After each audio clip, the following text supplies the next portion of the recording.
Bharatiya Janata party के टिकने का प्रश्न कहां से आ गया?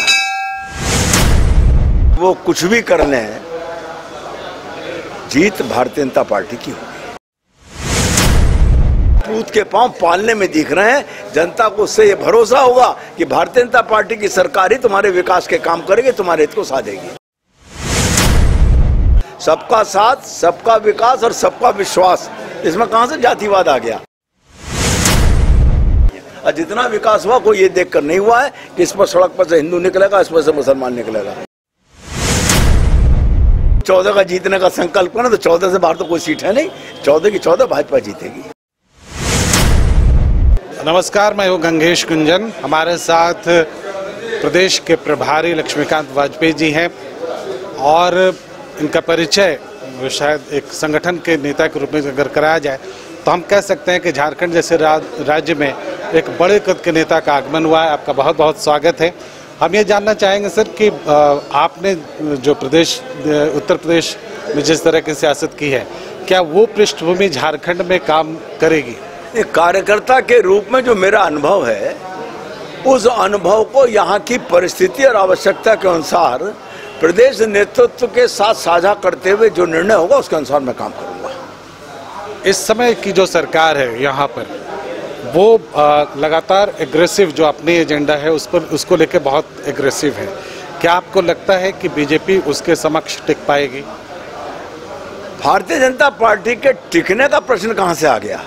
ना टिकने का तो सवाल ही नहीं पैदा होता। भाजपा ही टिकेगी और राष्ट्रीय हमारे राजनीतिक नेतृत्व ने उस विषय पर अपनी राय दे दी। मैं उस राय से अपने को संबद्ध करता हूं और इतना मैं बता दूं कि वो कुछ भी कर लें, जीत भारतीय जनता पार्टी की होगी। इस समय प्राथमिकताएं आपने कुछ तय की हैं कि इस प्रदेश के लिए क्या नहीं किया? अभी तो देखिए, परिचयात्मक बैठक में 6-7 जिलों में करके आया हूं संगठन की दृष्टि से, और आज प्रदेश कार्य समिति के और मोर्चे प्रकोष्ठ के पदाधिकारियों के साथ मेरे परिचय हुआ है। अब नवरात्र के बाद जब बैठेंगे आकर, तब तक मैं दिल्ली के नेतृत्व से भी कुछ मार्गदर्शन प्राप्त हो जाएगा, तब उसके बाद काम करेंगे। जब भी कोई समीकरण होता है, जैसे बिहार में समीकरण MY समीकरण हुआ, तब बीजेपी के लिए मुश्किल हुई। यहाँ भी एक समीकरण तैयार करने की कोशिश की जा रही है। वो यहाँ पे अल्पसंख्यक और यहाँ के आदिवासियों को साथ लेकर चलने की कोशिश होगी, जो दूसरा पक्ष है। क्या आपको लगता है कि उसके लिए कोई काउंटर स्ट्रेटेजी है बीजेपी के पास? निश्चित तौर पर राष्ट्रीय यहाँ का राज्य का जो नेतृत्व है वो बड़ा सक्षम नेतृत्व है और वो विचार कर रहा होगा। समय आने पर उस रणनीति के साथ अपने कार्यकर्ताओं को हम बूथ पर लगाएंगे।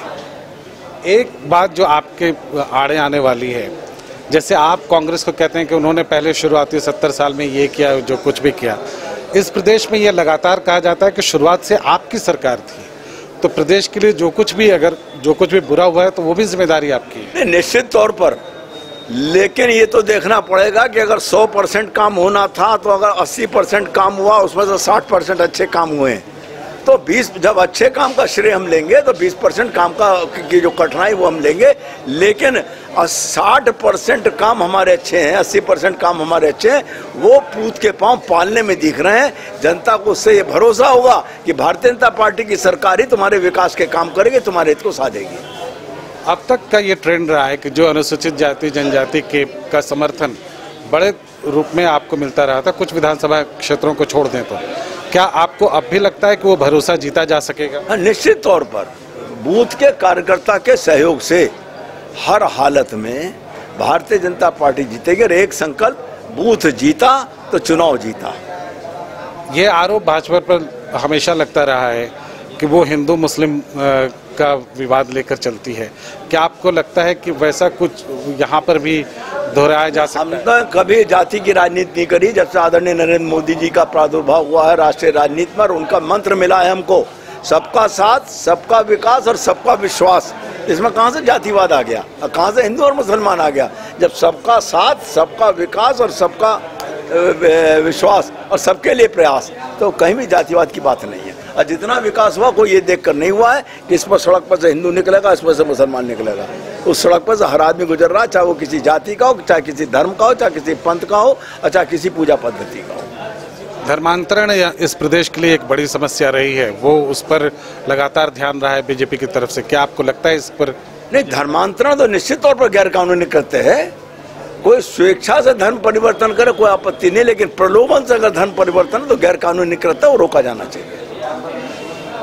और आखिरी में ये हम जानना चाहेंगे, आप लोकसभा चुनाव को लेकर आप फोकस कर रहे हैं, क्या आपको लगता है कि आने वाले दिनों में जितनी सीटें अभी तक बीजेपी को मिलती रही हैं वो 2024 के चुनाव में भी मिलेंगी? नहीं, 14 सीटों से बाहर कौन सी सीट है? जब हम 14 का जीतने का संकल्प करें तो 14 से बाहर तो कोई सीट है नहीं।